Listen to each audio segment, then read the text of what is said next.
नमस्कार, आप देख रहे हैं मुद्दा और मैं हूं आपके साथ दिशा बिष्ट। कोरोना वायरस महासंकट के बीच देश में लॉकडाउन लागू है और इसकी सबसे बड़ी मार देश के करोड़ों मजदूरों पर पड़ी है।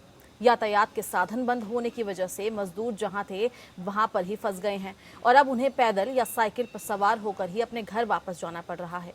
इस बीच देश के अलग अलग हिस्सों से मजदूरों के हंगामे घर जाने की अपील को लेकर खबरें सामने आ रही है जो बेचैन करने वाली है। घर से दूर शहरों में रोजी रोटी की तलाश में पहुंचे मजदूर आज लॉकडाउन की वजह से विषम परिस्थितियों का सामना कर रहे हैं। पेट की भूख और जमा किए गए चंद पैसे खत्म होने के बाद इन मजदूरों का कोरोना के प्रति खौफ खत्म हो गया है और वे किसी भी स्थिति में अपने घर यानी अपने गृह राज्यों में पहुंचना चाहते हैं, लेकिन इनकी किस्मत में शायद यूं ही रौंदा जाना लिखा है, फिर चाहे वो सड़कों पर हो या फिर रेल की पटरियों पर। शायद इन्हें लग रहा है कि जब किस्मत में मरना ही लिखा है तो फिर यहाँ क्यों, अपनी जमीन पर क्यों नहीं, अपनों के बीच क्यों नहीं। बस यही ख्वाहिश इन्हें घर की ओर खींचती जा रही है, लेकिन अफसोस ये कि अपने घर भी नहीं पहुंच पा रहे हैं।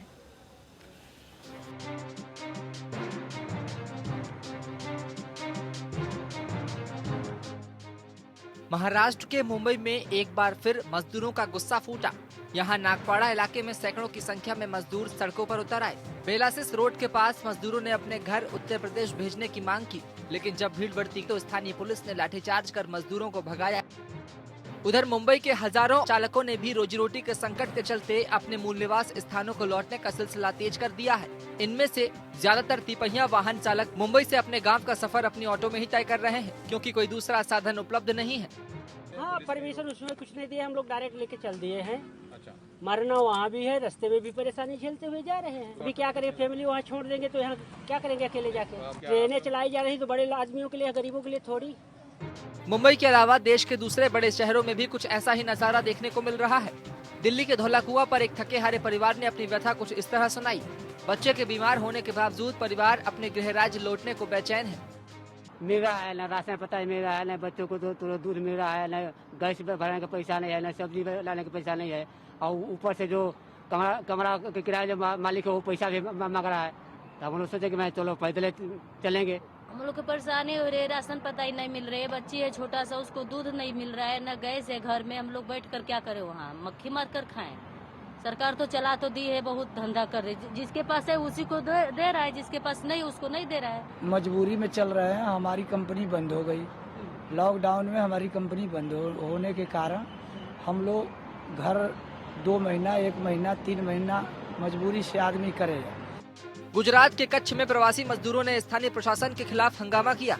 कच्छ के गांधीधाम में सैकड़ों मजदूरों ने सड़क पर हंगामा किया, हाईवे को ब्लॉक कर दिया और जब पुलिस ने लाठीचार्ज शुरू किया तो उन पर ही पत्थर बरसा दिए। उत्तर प्रदेश के सहारनपुर में सड़क से ही बिहार लौट रहे मजदूरों ने अपना गुस्सा जाहिर किया। पंजाब के भटिंडा में सैकड़ों की संख्या में मजदूर रेलवे स्टेशन पर पहुंच गए। मजदूरों का कहना था कि उन्हें कहा गया है कि यहां से श्रमिक ट्रेन जा रही है, इसलिए वे कई किलोमीटर चलकर स्टेशन पहुंचे थे, लेकिन अब यहां कुछ नहीं है तो वापस वहां ही जा रहे हैं जहां रुके हुए थे। केंद्र सरकार के द्वारा श्रमिकों की घर वापसी के लिए स्पेशल ट्रेनें चलाई जा रही है, लेकिन इन ट्रेनों में उन्हीं श्रमिकों को जाने दिया जा रहा है जिनकी जानकारी स्थानीय अधिकारी और संबंधित राज्य सरकारों के द्वारा दी जा रही है। यही कारण है कि अभी भी हजारों मजदूरों को इसका लाभ नहीं मिला है। एक तरफ तो मजदूर घर वापस जाने के लिए हंगामा कर रहे हैं, तो वहीं कुछ जगह घर का सफर करते हुए अपनी जान से ही हाथ धोना पड़ रहा है। गुरुवार को उत्तर प्रदेश के मुजफ्फरनगर, मध्य प्रदेश के गुना और बिहार के समस्तीपुर में सड़क हादसे में कुल 16 जवानों की जान चली गई, जबकि कई घायल भी हो गए। मध्य प्रदेश के गुना में बुधवार देर रात 60 से अधिक मजदूरों की बस का एक्सीडेंट हो गया। इस हादसे में 8 मजदूरों की मौत हो गई और 50 घायल हो गए। गुना बाईपास पे गंभीर एक्सीडेंट का मामला हुआ है। उसमें बॉम्बे से यूपी उन्नाव रायबरेली जिले के लिए आयसर बस में जा रहे थे मजदूर लोग, और एक बस ग्वालियर से अहमदाबाद के लिए जा रही थी। तो गुना बाईपास पे एक्सीडेंट, दोनों आपस में टकराने से एक्सीडेंट हो गया है, जिसमें जो मजदूर बैठ के आ रहे थे उसमें 8 मजदूरों की अभी तक डेथ हो चुकी है। मुजफ्फरनगर के घलोली चेक पोस्ट के पास पंजाब से बिहार पैदल लौट रहे 6 मजदूरों को तेज रफ्तार से आ रही रोडवेज बस ने कुचल दिया। 6 मजदूरों की मौके पर ही मौत हो गई, जबकि 3 को अस्पताल में भर्ती कराया गया है। यूपी हो या बिहार हो, एमपी हो या कोई और प्रदेश, हर जगह मजदूरों की कहानी एक है। ये व्यवस्था के सताए हैं, सरकारों के लिए पराए हैं, इनकी बात सुनने वाला कोई नहीं है। इनकी मजबूरी, इनका दुख किसी को नहीं दिख रहा है।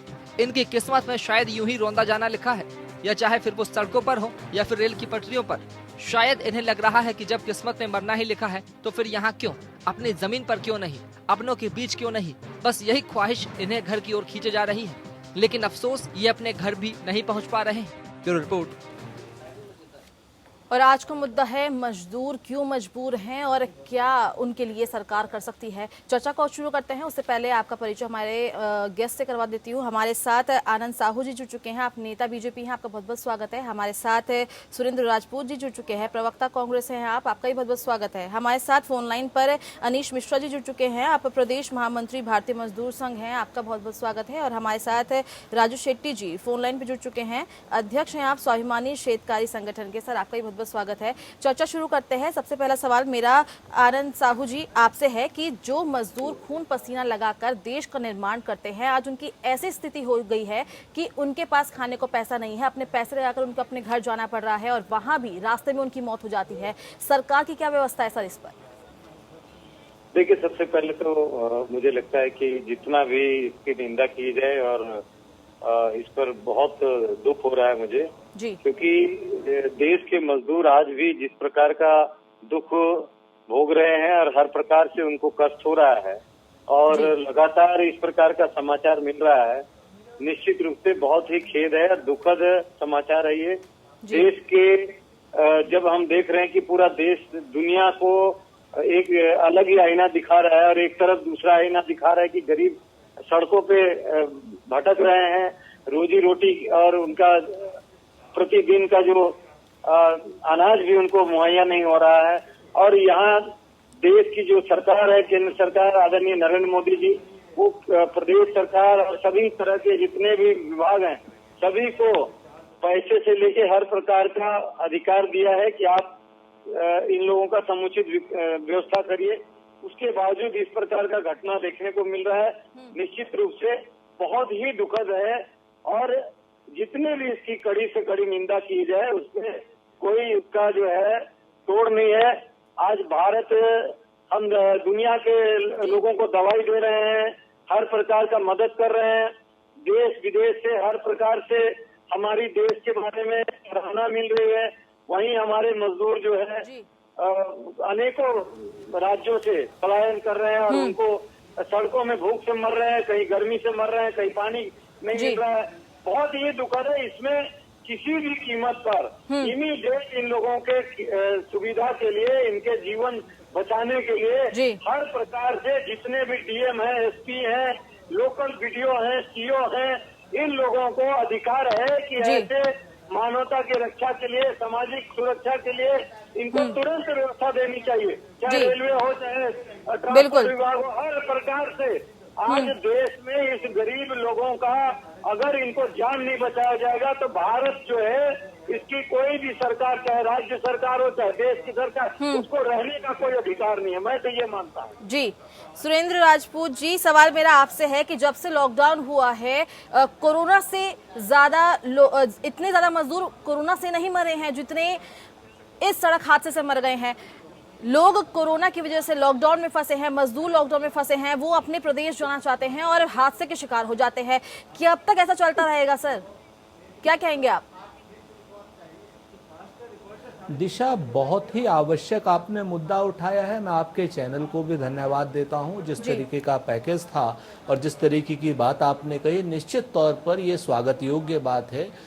कम से कम कुछ लोग तो हैं इस देश में जो मजदूर, जिसकी जान आज की डेट में इस सरकार के रहने में कहीं ना कहीं बहुत ही सस्ती सी हो गई। आप लोग ये मुद्दा उठा रहे हैं। अभी आनंद साहू भी कह रहे थे, आनंद साहू जी ने काफ़ी बातें सही की। आज उन्होंने एक मजदूर नेता की तरीके से बात की है, अच्छी बात है। लेकिन फिर से वो नरेंद्र मोदी जी को बचाने के चक्कर में अपने आप को यहां पर किसी और तरीके से प्रस्तुत कर ले गए। मेरे भारत के मजदूर हैं, किसी राज्य के मजदूर नहीं है, नंबर एक। नंबर दो, जो सबसे बड़ी समस्या इसमें सारी चीजें आ जाती हैं दिशा जी, वो ये इस वजह से हुई है ये सारी समस्या कि जब हमने लॉकडाउन से पहले एक अदूरदर्शितापूर्ण निर्णय लिया, जिस समय हमने अपने कारखानों को बंद किया, उस वक्त प्रवासियों को भेजने की व्यवस्था नहीं की। और जिस वक्त हम लोग कारखानों खाना शुरू कर रहे हैं उस वक्त हम श्रमिक ट्रेनों की बात कर रहे हैं। तो ये कहीं ना कहीं भय और भ्रम के माहौल में जो हमारा मजदूर जी रहा है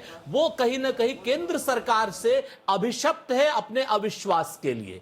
और जो अविश्वास उसको केंद्र सरकार पे हो गया है कि साहब हमारे को अब देखने वाला कोई नहीं है, इसलिए वो अपने घर की तरफ भाग रहा है। जो भी उसको सहूलियत मिल रही है, अगर उसको पैदल जाने में मिल रहा है, साइकिल से, बैलगाड़ी से, अभी मैं देख रहा था एक मजदूर अपने आप एक बैल के साथ में खुद को जोत करके बैलगाड़ी से जा रहा था। तो इस तरीके की भयावह तस्वीरें सिर्फ इसलिए देखने को मिल रही हैं कि ये जो अदूरदर्शितापूर्ण जो लॉकडाउन था वो कहीं ना कहीं इसके लिए कारक है और जिम्मेवार है। अब एक तरफ हम लोग कहते हैं कि साहब सरकारें सब कुछ कर रही है, चाहे केंद्र की हो चाहे राज्य की हो, कांग्रेस की हो भाजपा की हो, मैं बिल्कुल इस पे वो नहीं करता। केंद्र में आदरणीय नरेंद्र मोदी जी की सरकार है, भाजपा में कई राज्यों में कहीं हमारी है कहीं उनकी है। लेकिन आप इस चीज को देखिए कि भाषण के साथ, राशन के साथ या सारी चीजों के साथ सारे दिशा निर्देश नरेंद्र मोदी जी दे रहे हैं और सीएम उनको अक्षरशः फॉलो कर रहे हैं। तो क्या आदरणीय नरेंद्र मोदी जी की जिम्मेवारी नहीं बैठती है कि उन मजदूरों को संबोधित करें? क्या आदरणीय नरेंद्र मोदी जी की जिम्मेवारी नहीं बैठती है कि उनको, अगर राज्य सरकारें असक्षम साबित हो रही है चाहे किसी की भी हो, तो क्या उनको टेक ओवर करके उनको किसी सूरत में केंद्रीय सहायता पहुंचाई जाए? क्या राज्य सरकार असक्षम अगर साबित हो रही है और जो मजदूर इस समय एक त्रासदी में है, और एक बड़ा मजदूर का वर्ग वो है जो कहीं ना कहीं रजिस्टर्ड नहीं है, जो असंगठित क्षेत्र का मजदूर है, वो भाग रहा है और वो रात में चल रहा है, इसलिए पुलिस बसेस उसको कुचल दे रही हैं क्योंकि दिन में उसको पुलिस के डंडों का डर है। दिशा जी, पुलिस के डंडे भी मारे जा रहे हैं उसको, इसलिए वो मारे डर करके नहीं जा पा रहा है। तो ये नरेंद्र मोदी जी को चाहिए, भारतीय जनता पार्टी की केंद्र की सरकार को चाहिए कि इसके बारे में वो एक स्पष्ट दिशा निर्देश जारी करें, वरना एक बहुत बड़ी मानव त्रासदी हो रही है नरेंद्र मोदी जी के राज में। बिल्कुल सर, मैं लौटूंगी आपके पास क्योंकि कोरोना की वजह से जितनी महामारी कोरोना की वजह से हो रही है, लॉकडाउन लगा दिया गया है, मजदूर परेशान हैं। सवाल मेरा राजू शेट्टी जी आपसे है कि महाराष्ट्र की अगर हम बात करें तो लगभग देश में जितने केस हैं उससे आधे केस महाराष्ट्र में निकलकर सामने आए हैं। बांद्रा की बात कर लीजिए या फिर मुंबई की बात कर लीजिए, जहाँ पे कल भी मजदूरों का सैकड़ों मजदूर जहाँ पे इकट्ठा हो गए हैं। सरकार की तरफ से ये आश्वासन दिया जाता है कि मजदूरों के लिए कुछ किया जाएगा, लेकिन मजदूरों के लिए कुछ किया नहीं जा रहा है। मजदूर पैदल चलने को मजबूर हो गए हैं, इस पे क्या कहेंगे आप सर? महाराष्ट्र में जो ज्यादातर मजदूर आए वो खास करके कॉन्ट्रैक्टर लेबर के तरह, लेबर कॉन्ट्रैक्टर में आए हुए डेली वेजेस के लेबर्स है जी, और ना उनकी कहीं रजिस्ट्री है ना उनके पास कोई रिकॉर्ड है। और तो उन्होंने बहुत सारे इनमें से अनपढ़ लोग हैं, तो ना वो ऑनलाइन रजिस्ट्री कर पा रहे हैं, ना उनको पता है कि कहाँ जाने का। और इनको जो लाने वाले लेबर कॉन्ट्रैक्टर है वो तो इन्होंने भगवान के भरोसे छोड़ दिया है जी। पता नहीं कि इन्होंने इतना पैसा कमाया है इन लेबरों के पास, और अब इनको भगवान के भरोसे छोड़ दिया है। वो भी उनकी पूछताछ करने गई, प्रशासन भी इनकी तरफ ध्यान नहीं दे रही है। और इसलिए सारे मजदूरों को ऐसा लग रहा है कि जो कुछ होना है, नसीब में कुछ लिखा है, वो अपने गांव में जाके देखेंगे। इसलिए अपने गांव जाना चाहते हैं और एक साथ सब जाना चाहते हैं जी। इसलिए हमने प्रशासन को ये कहा है कि आप कुछ पुलिस इनको रिक्रूट करो इसके लिए, और अगर पूरी ऑनलाइन बुकिंग नहीं करता है तो ऑफलाइन उनका रजिस्ट्री करो, और जिनको भी जाना है उनको अपने अपने गाँव में भेज दो, उनका सम्मान के साथ भेज दो। ये सिफारिश हमने की है जी। राजू जी बिल्कुल, मैं लौटूंगी आपके पास। सवाल मेरा अनीश जी आपसे है कि एक तरफ कोरोना की वजह से लॉकडाउन लगा है जिसमें मजदूरों को दोहरी मार पड़ रही है, एक तरफ काम छूट रहा है, दूसरी तरफ अपने ही पैसे लगाकर अपने घर जाना पड़ रहा है। मजदूर करे तो क्या करे? वास्तव में मजदूर आज की डेट में मजबूर नजर आ रहा है। जहाँ प्रवासी मजदूर जिस राज्य में है, पहली जिम्मेदारी इस राज्य की बनती है कि इस मजदूर को किसी प्रकार की कोई दिक्कत ना हो, और यदि कोई मजदूर अपने घर जाना चाहते हैं। आनंद साहू जी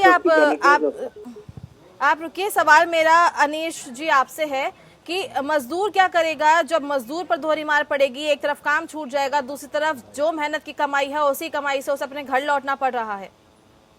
आज वास्तव में मजदूर अपने आप को ठगा हुआ महसूस कर रहा है। जी जिस राज्य में आकर जिस राज्य को के विकास के लिए मजदूर काम करता है, उस राज्य ने चाहे वो किसी भी दल की सरकार हो, उसकी चिंता नहीं की। जी उसकी सरकार को चिंता करनी चाहिए कि मजदूर की रहने की व्यवस्था कैसी होगी, खाने की व्यवस्था कैसी होगी, और संकट के समय में अपने घर तक पहुंचे। इतना समय हो गया। पहली घटना मेरे को ध्यान में है कि महाराष्ट्र से मजदूर आ रहा था, रेल की पटरी पर कटे थे, जब उसको भी तो कई दिन हो, लगातार रोज नई नई घटनाएं हो रही हैं। मुझे लगता है कि कोई भी सरकार इस बात के लिए गंभीर नहीं है। सभी दलों की सरकारें अलग अलग राज्यों के अंदर, अभी भी समय है सरकार के पास चेतने का कि मजदूरों की वास्तव में चिंता करें। इसमें दो ही मार मर रही है, तो मजदूर सड़क पर मर रहा है, दूसरा जिस प्रकार से मजदूर पलायन कर रहा है, जिस प्रकार से सोशल डिस्टेंसिंग सबका पालन नहीं हो पा रहा है। वास्तव में संकट का समय है। सरकार को मजदूरों के अंदर विश्वास जगाना चाहिए और हर प्रकार की चिंता करनी चाहिए। और खास तौर से जिस राज्य में मजदूर मौजूद है, चाहे कहीं पर भी हो, उसका पहली जिम्मेदारी बनती है जिसकी वहाँ की चिंता करे, उसको अपने घर तक ठीक प्रकार से पहुंचाने के लिए ट्रेन हो, बस हो, उसकी चिंता करे। मुझे लगता है इसके अंदर घोर लापरवाही बरती जा रही है। और अगर जो अभी भी ठीक से सरकारों ने काम नहीं किया तो वास्तव में एक गंभीर संकट उत्पन्न हो जाएगा। जी बिल्कुल सर, मैं लौटूंगी आपके पास। सवाल मेरा आनंद साहू जी आपसे है कि श्रमिक स्पेशल ट्रेन चला दी है, बस चला दी है, लेकिन खबरें ऐसी भी आ रही है कि मजदूरों को पता ही नहीं है कि श्रमिक ट्रेन चलनी है नहीं चलनी है। कई मजदूरों को ऐसी खबरें आ रही है, पता चल रहा है कि ट्रेन चलनी है लेकिन वो वहां पैदल पहुंच रहे हैं लेकिन ट्रेन नहीं है। कुछ जानकारी मजदूरों को सही से नहीं मिल रही है। जितना पैसा उनके पास है वो पैसा लगाकर उनको जाना पड़ रहा है। सर व्यवस्था कहाँ है यहाँ पे मजदूरों के लिए? देखिए, सबसे बड़ी बात अभी आपने जो सवाल पूछा उसी पे मैं बहुत गहराई से आपको यहाँ बताना चाहूंगा दिशा जी, कि सबसे पहले हमारे जो असंगठित मजदूर हैं, चाहे वो माइग्रेटिंग लेबर हैं, चाहे मैन्युफैक्चरिंग है, चाहे कोई भी है, जो अनऑर्गेनाइज वर्कर्स हैं, वो सबसे कम अवॉइड होते हैं, जिनको जानकारियां होती नहीं है या होती है तो कई बार वो डर से, भय से या अविश्वास के कारण वो सही व्यक्ति तक पहुंच नहीं पाते हैं। और मैं एक घटना बता रहा हूँ, आज अभी 2-3 दिन पहले की बात। यहाँ से ड्राइवर जो जाता है बुलंदशहर, कोई लिस्ट भेजा जाता है राज्य सरकार से कि यहाँ पर यहाँ के मजदूर हैं और इनको यहाँ से यहाँ पहुँचाना है। गाड़ी जाती है वहाँ जाके बस खड़ी है, दूसरे मजदूर आते हैं, उनको बस में नहीं बैठाती है। अब वो जो लिस्ट लेके गए हैं ड्राइवर, वही मजदूर को वेट कर रहा है और वहाँ 1 दिन 2 दिन वेट कर रहा है, लेकिन वो मजदूर नहीं आ रहे हैं। उनको संपर्क करने का कोशिश किया जा रहा है, संपर्क नहीं हो रहा। दूसरे मजदूर जो मिल रहे हैं उनको गाड़ियों में नहीं बिठाया जा रहा है। इस प्रकार का जो मिसकम्युनिकेशन हो रहा है, और कई बार बस जा रही है तो 100 लोगों का 50 लोगों का व्यवस्था है और वहाँ 4-5 मजदूर बैठे हैं और दूसरे तरफ मजदूर निकल गए हैं, रास्ते में अपने आप चले गए हैं, उनसे संपर्क नहीं हो रहा। इस प्रकार का जो अव्यवस्था हो रहा है, इसको पाटने के लिए मुझे लगता है कि देश के कोई भी सरकार हो, लेकिन जो डीएम और एसपी और जो लोकल बॉडीज है, वो अधिकारी को इसमें टारगेट करके उनको जिम्मेदारी सौंपनी चाहिए और अगर कोई चूक होती है तो उनको सजा देनी चाहिए, ताकि इस प्रकार का घटना, दुर्घटना और इस प्रकार का अव्यवस्था, देश में अफरा तफरी का माहौल ये ना हो। आज आप देखिए, ट्रेन भी चल रही है, बस भी चल रही है, भोजन का भी व्यवस्था हो रहा है, राशन भी दिया जा रहा है, पैसे भी भेजा जा रहा है, गैस भी दिया जा रहा है, सब प्रकार का हो रहा है। उसके बाद भी ये क्यों हो रहा है? उसका एक ही कारण है, अव्यवस्था, मिसकम्युनिकेशन, और इसको पाटने का जिम्मेदारी लोकल अधिकारियों को देना चाहिए। राजनीति से ऊपर उठ करके इन मजदूरों को अपना परिवार की भांति इसको सेवा देना चाहिए था, क्योंकि यही मजदूर हैं इसके कारण ये सारे जो हम आज चमचमाती सड़कें और गगनचुम्बी इमारत और बड़े बड़े हॉस्पिटल और डैम और कॉलेज और यूनिवर्सिटी और कपड़े और जो गाड़ी घोड़ा सब देख रहे, ये मजदूरों के द्वारा दिया हुआ है। और ये जो आज इनको न खाने का न रहने का नहीं, ये जहाँ रहते हैं वहाँ झोपड़ी में न बिजली है न पानी है, और इस प्रकार का व्यवस्था मुझे लगता है कि सारी देश की सारी व्यवस्था सबसे पहले इन मजदूरों को देना चाहिए। और इसके लिए मैं देश की सरकार को, आदरणीय मोदी जी को भी अपील करता हूँ, और संतोष गंगवार जो है हमारे केंद्रीय मंत्री लेबर मिनिस्टर, उनको भी, और सोशल जस्टिस मिनिस्टर जो थावर चंद गहलोत है, उनको भी कहता हूँ, और देश की जितनी भी सरकार है उनको भी हाथ जोड़ के कहता हूँ कि आज का पैसा कोई काम का नहीं है। अगर ये मजदूर भूखे मर जाएंगे या रास्ते में भटक भटक के मर जाएंगे तो हमारे देश में ये इतिहास लिखा जाएगा कि देखो एक बार लॉकडाउन हुआ था, कोरोना हुआ था, तो इतने लोग मर गए थे कोरोना से, लेकिन उससे ज्यादा मजदूर जो है सड़कों में भटक भटक के मर गए थे।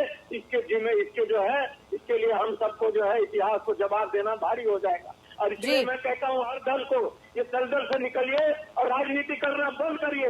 हर कोई का जिम्मेदारी है। कोई आदमी दिख रहा है उसको भोजन का जी सुरेंद्र राजपूत जी, सवाल मेरा आपसे, कितने सहमत है आप आनंद साहू जी की बात से, जो दावे वो कर रहे हैं, कितने सहमत है आप उनसे? देखिए, आज मुझे खुशी हो रही है, मैं आपको बताऊं, करुणा मिश्रित खुशी हो रही है कि आनंद साहू आज बहुत दिनों बाद अच्छी बातें कर रहे हैं और वो बातें कर रहे हैं जो इस वक्त रिक्वायर्ड हैं। बिल्कुल ठीक कहा उन्होंने। और यही बात जब हम शुरू से कह रहे थे, आज से 50 दिन पहले श्री राहुल गांधी जी ने प्रेस कॉन्फ्रेंस करके कहा था कि कोरोना संकट से, कोरोना की महामारी से डाउनवर्ड टू अपवर्ड जाना पड़ेगा, अपवर्ड टू डाउनवर्ड नहीं आना पड़ेगा। प्रधानमंत्री जी भाषण दे और प्रधानमंत्री जी राशन दे और प्रधानमंत्री जी सारी व्यवस्था करे, प्रधानमंत्री जी सब सोचे और एग्जीक्यूट करे, संभव नहीं।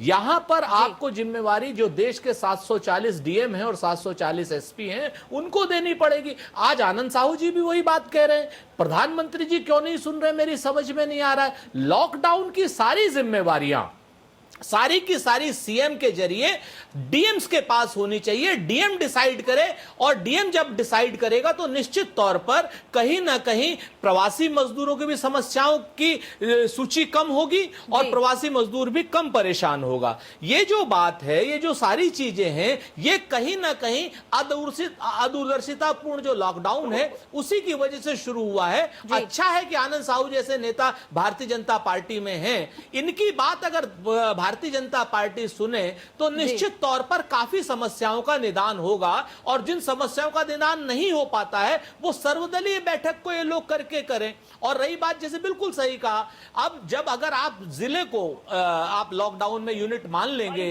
दिशा, तो निश्चित तौर पर जगह छोटी हो जाएगी और जब जैसे ही जगह छोटी हो जाएगी तो वहां के अधिकारियों को आप अकाउंटेबल कर सकते हैं। और जी आनंद साहू जी, आप कुछ कहना चाह रहे हैं? सुरेंद्र जी जो है जिस प्रकार से राजनीति कर रहे हैं यहाँ बैठ के, आज भी मुझे लगता है ये राजनीति करना कांग्रेस बंद करे।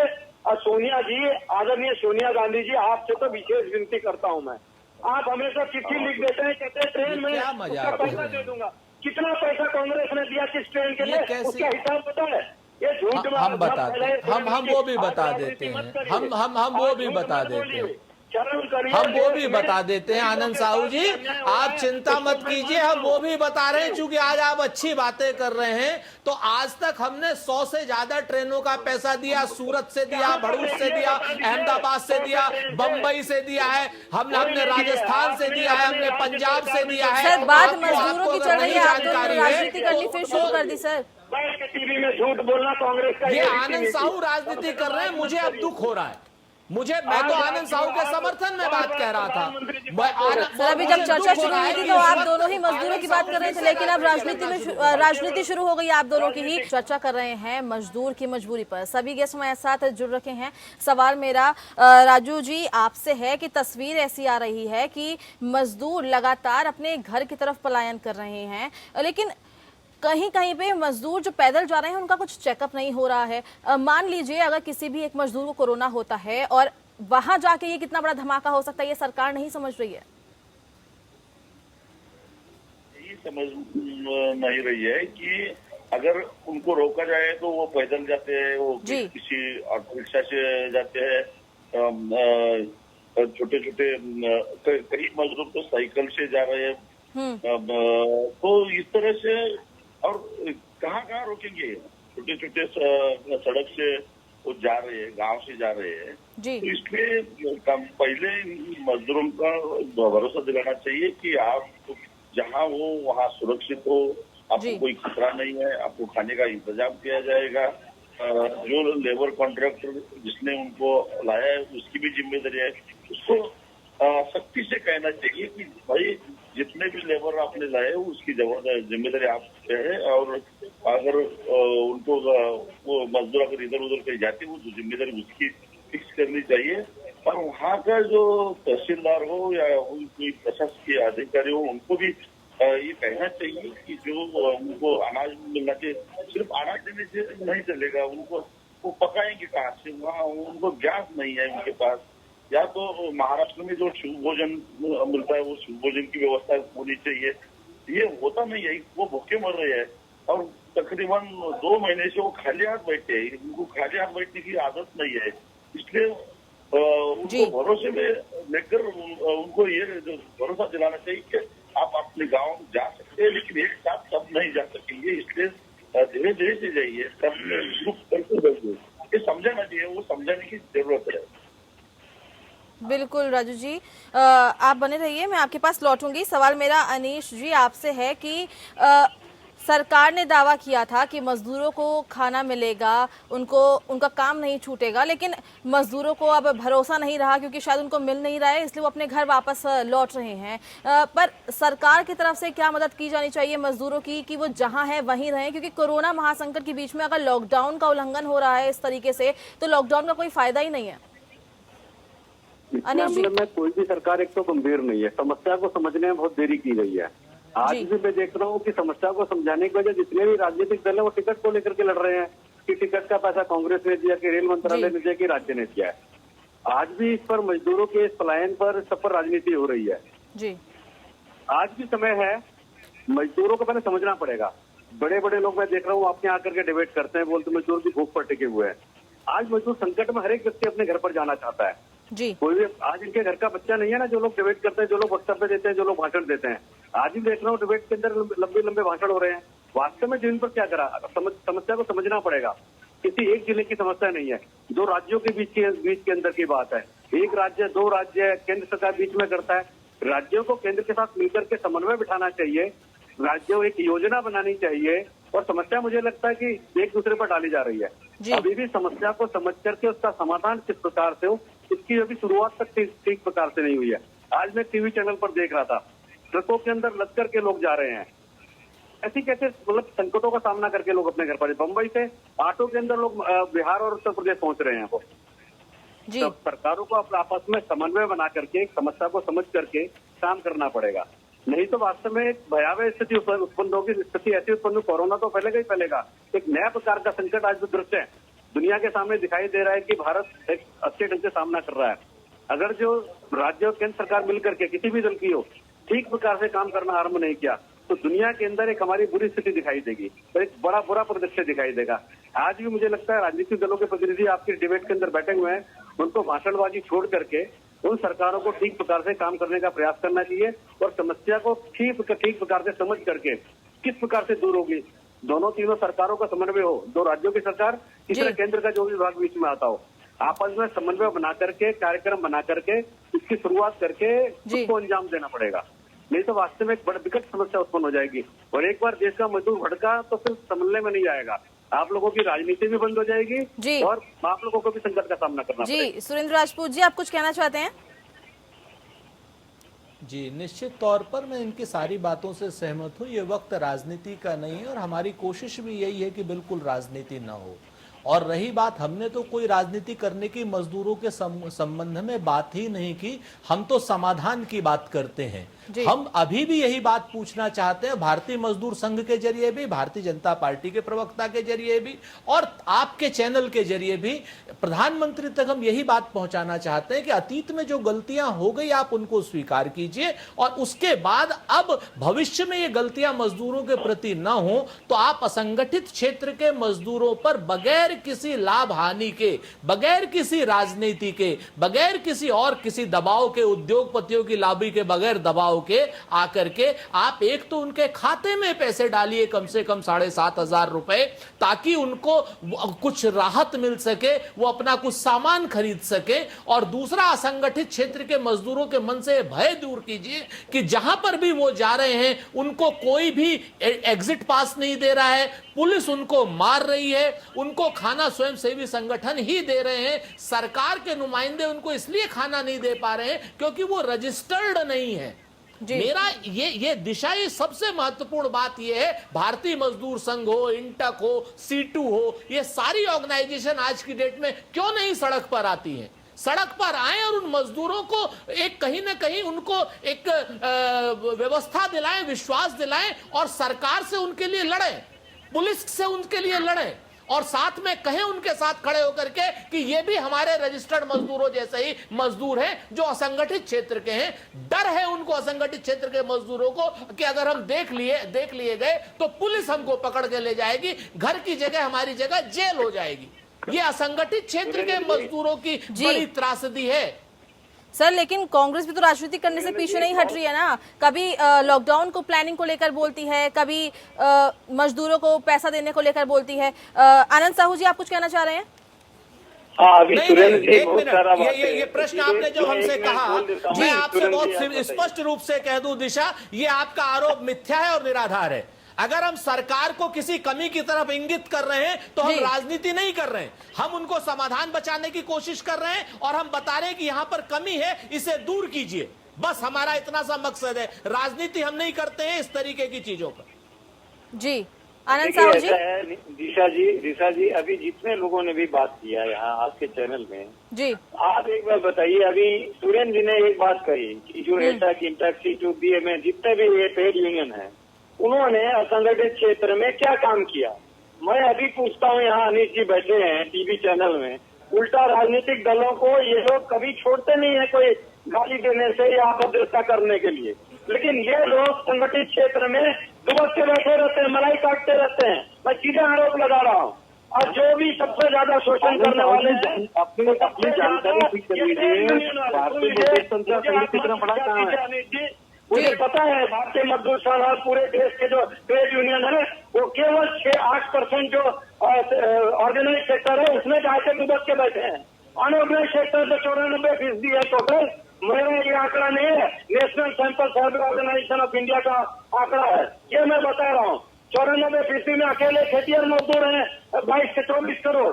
आप बताइए कितने यूनियन है आपका खेतिहर मजदूरों में, कितने जो ऐसे कंस्ट्रक्शन और ऐसे अनऑर्गेनाइज वर्कर्स, घरेलू कामगार, रेडी पटरी, ऐसे कूड़ा कबाड़ी कामगार, न्यूज पेपर होकर, ऐसे मोची धोबी दर्जी है, इसमें कितने यूनियन है?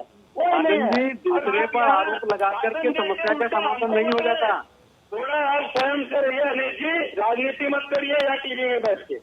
ये राजनीतिक लोगों को सोचना चाहिए, मजदूर संघ भी राजनीति आनंद जी, आप कह रहे थे कि मिसकम्युनिकेशन हो रहा है राज्य सरकार और केंद्र सरकार के बीच में। आप क्या करें, आप मजदूर नेता है कि आप राजनीतिक क्षेत्र के लोग हैं, आप क्या करें? पहले ये मजदूरों की हालत खराब हो रहा है, मैं आपको बताना चाहता हूँ। ये सारे आनंद जी, दो नावों में सवार होंगे तो यही दिक्कत होगी। आप क्या करें, आपको किसके लिए काम करना है? बताइए।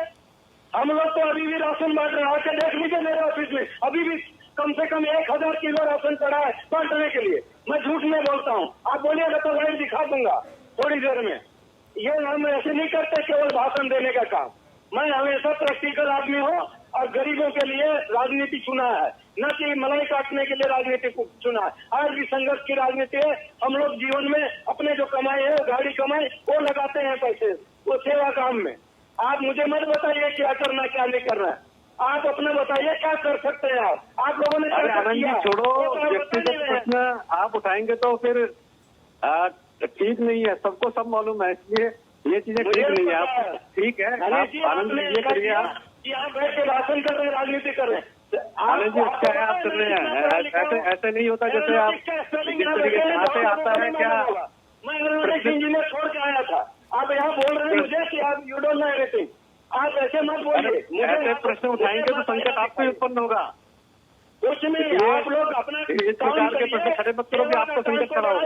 जो दत्तोपन ठेंगड़ी जी ने जो मार्ग दिखाया था सेवा का काम, उसको बढ़ाइए। आज ये रोड में बैठे हैं तो आप लोग क्या कर रहे हैं? सारे ट्रेड यूनियन रोड में आ जाते, उनका सेवा करते। जब बाबा धाम जाते हैं, बैजनाथ धाम, तो वहाँ लंगर को आपसे मार्गदर्शन लेने की आवश्यकता नहीं है। बम करते हुए जाते, सबको खाना दिया जाता है। ऐसा क्यों नहीं कर रहे ट्रेड यूनियन? खाली मजदूर आप तय करें ना, आपको राजनीति करनी है, ट्रेड यूनियन का काम करना है। मैं सब कुछ करता हूँ, आप मुझे मत बताइए क्या करना है क्या नहीं करना है ना। आप करके दिखाइए ना, आप लोग क्या कर रहे हैं? घर और घाट वाली स्थिति हो जाएगी सारे काम करेंगे तो। आप देख लीजिए, आप लोग करिए, मजदूर संघ के है ना, आप करिए, क्यों नहीं करते हैं आप लोग? और कर रहे हैं, हम तो कर रहे हैं, हम कर रहे हैं, हमें जो करना है कर रहे हैं। तो साथ ही जी सुरेंद्र राजपूत जी, मैं आपके पास आना चाहती हूँ। सवाल मैं आपसे पूछना चाहती हूँ कि उत्तर प्रदेश में मजदूरों की मौत हुई, मध्य प्रदेश में मजदूरों की मौत हुई, सरकार ने मुआवजा दे दिया। क्या मुआवजा देना ही एकमात्र उपाय लगता है आपको, या कुछ सरकार को व्यवस्था दुरुस्त करनी चाहिए इसके लिए कि ये चीज आए ना मजदूरों की मौत ही ना होए? दिशा जी मुझसे कह रहे हैं। सुरेंद्र राजपूत जी, फिर से वही नहीं, मैं दोनों बातें फिर से कहता हूं कि मुआवजा देना किसी समस्या का समाधान नहीं है। आप देखिए औरंगाबाद में 16 हमारे मजदूर मर जाते हैं ट्रेन से कट करके। क्यों? क्योंकि उन्हें ट्रेनें नहीं मिलती, उन्हें बसें नहीं मिलती, और उनको मरने के बाद एक स्पेशल ट्रेन चलती है उनकी मृत शरीरों को लाने के लिए। ये कितने बड़े दुर्भाग्य की बात है देश में। अगर जिंदा लोगों को ट्रेन मिल जाती तो बेचारे ट्रेन के नीचे आकर के मरते क्यों?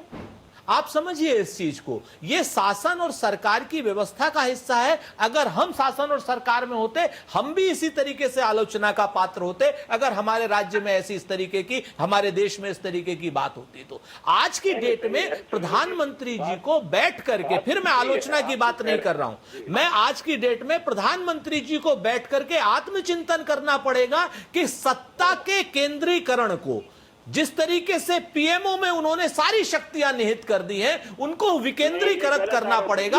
आप 4 मिनिस्टर छोड़ करके दिशा, अगर 5वें मिनिस्टर का नाम बता दे तो जो आप कहेंगी मैं हार जाऊंगा। तो मेरा जो ये बात कहना है कि सत्ता का जब तक आदरणीय नरेंद्र मोदी जी विकेंद्रीकरण नहीं करेंगे, तब तक इस तरीके की दिक्कतें आएंगी। और अपनी ताकतों को जब तक वो लोग, ये कौन बोल रहा है, ये कौन बोल रहा है? आनंद साहू जी के क्या इनको अपनी बारी में बोलने की आदत नहीं है?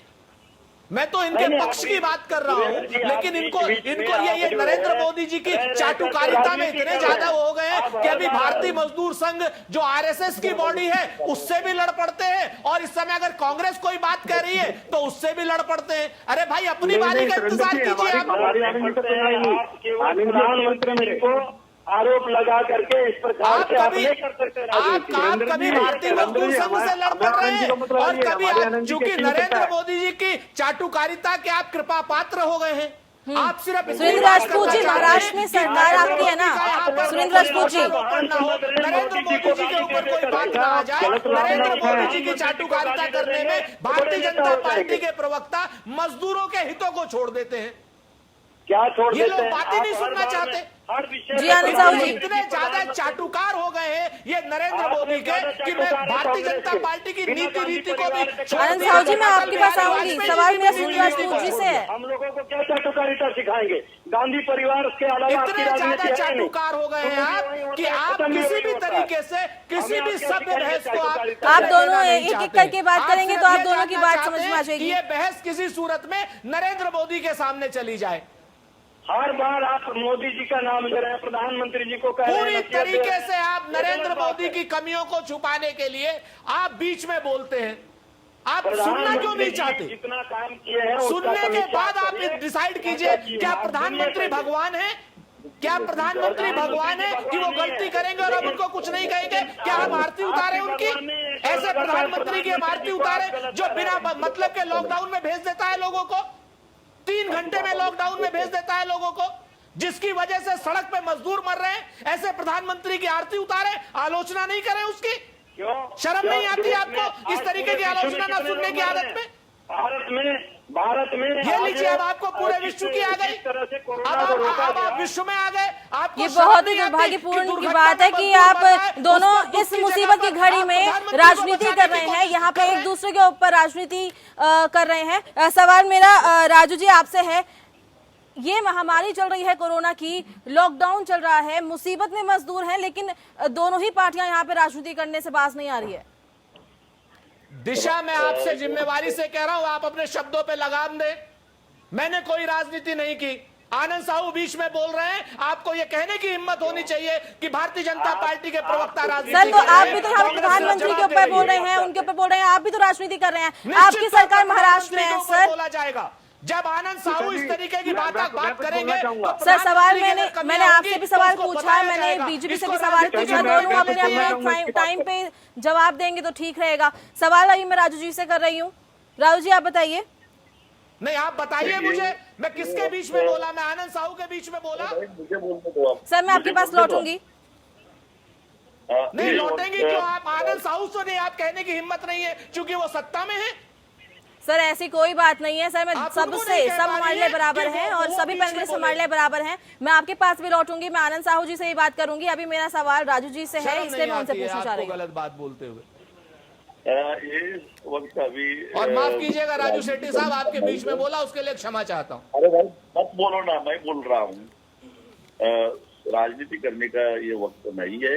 आज जी ग्राउंड लेवल पे जाके देखिए, मजदूरों को बहुत बुरी हालत में मजदूर है, किसान भी बहुत बुरे हालत में है।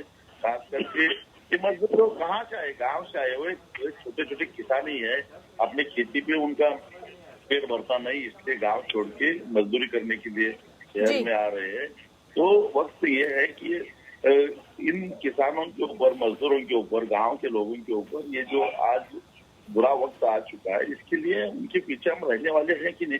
और जो अभी पैकेज 20 लाख करोड़ का डिक्लेयर किया, उसमें भी इन मजदूरों के लिए क्या है, किसानों के लिए क्या है, गांव के लोगों के लिए क्या है।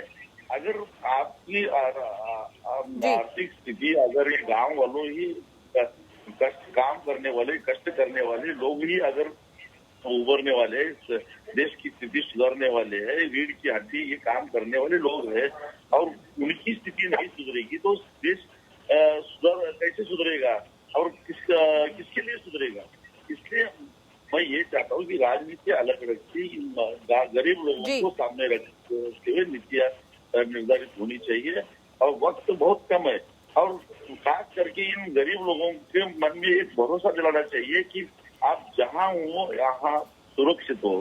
खास करके महाराष्ट्र में तो कोरोना तो बहुत है, लेकिन महाराष्ट्र के जो ग्रामीण इलाका है, खास करके पुणे, मुंबई और नासिक के बाहर का जो महाराष्ट्र है, वहाँ तो लोग बिल्कुल सुरक्षित है, वहाँ से बाहर जाने की जरूरत नहीं है।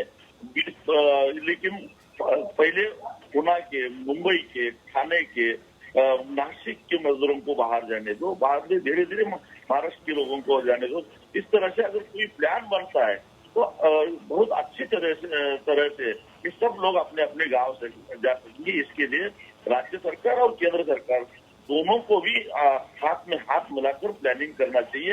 ये नहीं हो रहा है, हर एक राजनीति करने की कोशिश कर रहा है और दुख सह रहा है। मजदूर सड़क पे दुर्घटना हो रही है, मजदूरों की, गरीबों की, वो ये एक्सीडेंट नहीं, ये हत्याएं है। हमारी लापरवाही की वजह से उनकी हत्याएं हो रही है, उसके लिए कुछ ना कुछ करना चाहिए। जी बिल्कुल। सवाल मेरा आनंद साहू जी आपसे है कि जब श्रमिकों के लिए ट्रेन चलाई गई थी तो सरकार ने यह कहा था 15% राज्य सरकार देगी, लेकिन कहीं कहीं तो ऐसा हो रहा है कि मजदूरों से ही लिया जा रहा है किराया। नहीं, कहीं न कहीं मुझे लगता है इस पर कोई मिसकम्युनिकेशन होगा, और जहां कहीं भी लिया होगा उस सेक्टर के जो भी अधिकारी पदाधिकारी हैं उसको रिस्पॉन्सिबल बनाना चाहिए। मैं मानता हूं कि जब सरकार ने गरीबों के लिए, गरीबों की यात्रा को मंगलमय बनाने के लिए, उनको आगे जहां कहीं भी उनके गांव तक पहुंचाने के लिए ये इस तरह का जो व्यवस्था बनाई है, तो उसमें पैसा लिया जा रहा है, तो वो शायद बहुत ही गलत है ये। और लेकिन जहां तक मुझे जानकारी मिल रहा है, ज्यादातर लोगों का जितना फीडबैक आ रहा है पूरे देश से आ रहा है कि मजदूरों को बहुत तरह का सुविधा दे करके जगह जगह उनको पहुंचाया जा रहा है, गांव तक, और लाखों लाख मजदूर अपने गांव पहुंच चुके हैं। लेकिन उसमें भी अपवाद स्वरूप आपने जो बताया, मैं समझता हूं अगर इस प्रकार का समाचार है तो बहुत ही निंदनीय है और इस पर कार्रवाई करनी चाहिए। सर ये जो मिसकम्युनिकेशन हो रहा है, कैसे इसको दुरुस्त करेंगे आप? निश्चित रूप से मैं प्रयास करूंगा, आदरणीय पीयूष गोयल जी से जो रेल मंत्री हैं उनसे बात करूं, और इस प्रकार का अगर जहां कहीं भी है तो वहां के अधिकारी पदाधिकारी से निश्चय कराया जाए कि वो जो जिन मजदूरों से पैसा वसूला गया है उसका पैसा उसको उसके घर तक पहुंचाया जाए, ताकि इस प्रकार का। सर पैसा तो घर तक पहुंच जाएगा, पर पहले मजदूर तो घर तक पहुंचे। मजदूर तो पैदल ही निकल पड़ा है ना सर। मजदूरों के लिए दिशा जी बहुत आज मुझे लगता है कि कई हजारों ट्रेन चलने वाले हैं, ऑलरेडी चल रहे हैं, और इसीलिए मुझे लगता है कि समय आ गया है मजदूरों के हितों की रक्षा के लिए लगातार प्रयासरत हैं। आदरणीय प्रधानमंत्री नरेंद्र मोदी जी का जो स्पीच है उसमें उन्होंने एक बात और कही थी, आपको याद होगा जो रेहड़ी पटरी और ठेले वाले हैं, ऐसे गरीब लोग जो असंगठित कामगार हैं, उन लोगों की चिंता करना हमारा फर्ज है और हम सब उनके दुख को समझते हैं और सब मिल करके इसको लड़ाई लड़नी चाहिए। उन्होंने ये कहा था, हमारे भाई आदरणीय भाई सुरेंद्र जी बैठे हैं, उन्होंने कहा कि प्रधानमंत्री जी कुछ बोलते ही नहीं है और बार बार प्रधानमंत्री जी को एक कॉर्नर करने की जो राजनीति करते हैं, इस बात से मैंने पॉइंट आउट किया था कि आदरणीय प्रधानमंत्री जी जिस तरह से बिल्कुल निष्पक्ष भाव से, सेवा भाव से लगातार और अभी 3100 करोड़ मजदूरों के हितों के लिए इस प्रकार का कोई अव्यवस्था न हो, उसके लिए अभी लेबर मिनिस्ट्री को दिया गया है और लेबर मिनिस्ट्री ने पूरे देश के सभी राज्य सरकार को कहा है कि आप इस प्रकार के मजदूरों को तुरंत जो है व्यवस्था कीजिए और कोई ऐसा घटना दुर्घटना ना हो, इस प्रकार का व्यवस्था बनाया जाए। तो मुझे लगता है कि केंद्र सरकार के तरफ से जितनी तरह की जो उपाय करनी चाहिए वो कर रहे हैं, उसके बावजूद और यहाँ तक भी किया है कि जो यहाँ से जो माइग्रेट करके गांव जा रहे हैं वो बेरोजगार न रहे, वहाँ भी कोई व्यवस्था नहीं बनेगा तो वहाँ कोई भूख से मरेंगे। तो वहाँ जो 12 करोड़ जो लिस्टेड है मनरेगा वर्कर है दिशा जी, उन सभी मनरेगा वर्करों को तुरंत काम देने के लिए लगभग 20,600 करोड़ राज्यों को दे दिया है। ये उसमें सभी राज्य सरकार का जिम्मेदारी है कि इन मजदूरों को जैसे ही वहाँ पहुँच जाए तो उन लोगों को काम दे करके, पैसा दे करके उनके खाते में जो बकाया भी होगा उन सभी पैसा को देना चाहिए। इस प्रकार का व्यवस्था सर वो अपने घर पहुँचने, उनको पहले अपने घर पहुँचना पड़ेगा उस चीज के लिए। सुरेंद्र राजपूत जी, आप कुछ कहना चाह रहे हैं? देखिए, आनंद साहू जी के साथ सबसे बड़ी व्यथा यही है कि आनंद साहू जी मजदूरों के लिए काम कर रहे हैं, रेडियो वालों के लिए काम कर रहे हैं, अच्छा काम कर रहे होंगे, मैं इनकी प्रशंसा भी करता हूँ।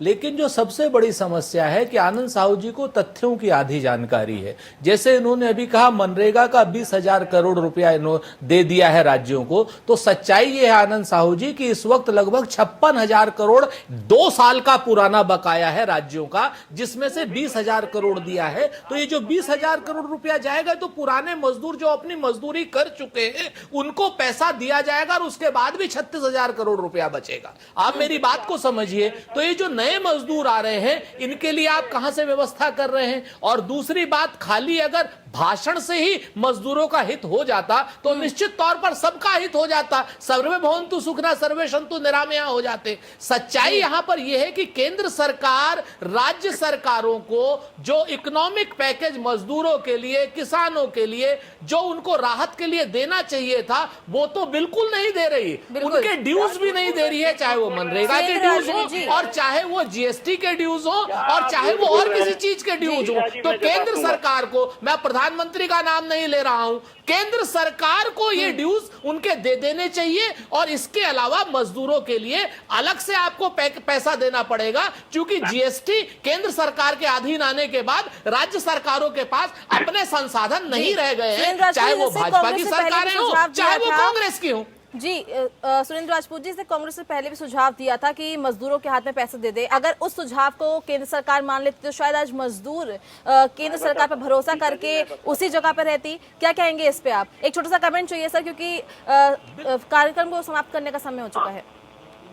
दिशा जी, मुझे लगता है सहमत हूँ, ये जो सोशल वेलफेयर के माध्यम से अगर ये लोग मजदूरों के खाते में 7,500 रुपए महीना डाल देते हैं और यहाँ तक 7,500 रुपए डाल देते हैं तो निश्चित तौर पर जानिए मजदूर की क्रय शक्ति भी बढ़ेगी, वो अपने घर भी जाने की कोशिश करेगा और उसको लोकलाइज काम भी मिलने की बात होगी और वो दोबारा से अपनी इंडस्ट्री में भी जाने की कोशिश करेगा, क्योंकि उसे ये भरोसा हो जाएगा कि केंद्र की सरकार, मोदी जी की सरकार कहीं ना कहीं उसका ख्याल रख रही है। आज की डेट में उसके मन में डर आ गया है, इसलिए उसके खाते में पैसा डाला जाना जरूरी है, संगठित क्षेत्रों वालों को भी और असंगठित क्षेत्र वालों को भी। जी, आप सही मेहमानों का बहुत बहुत शुक्रिया हमारे साथ जुड़ने के लिए। और मुद्दा में बस इतना ही, क्योंकि कोरोना वायरस महासंकट के बीच भी, इस महामारी के बीच भी देश में लॉकडाउन है और सबसे ज्यादा मजदूर इसमें ज्यादा मजबूर हो गया है और कोरोना के वजह से उनकी जान भी जा रही है। और इस बुलेटिन में बस इतना ही। खबरों का सिलसिला लगातार जारी है। नमस्कार।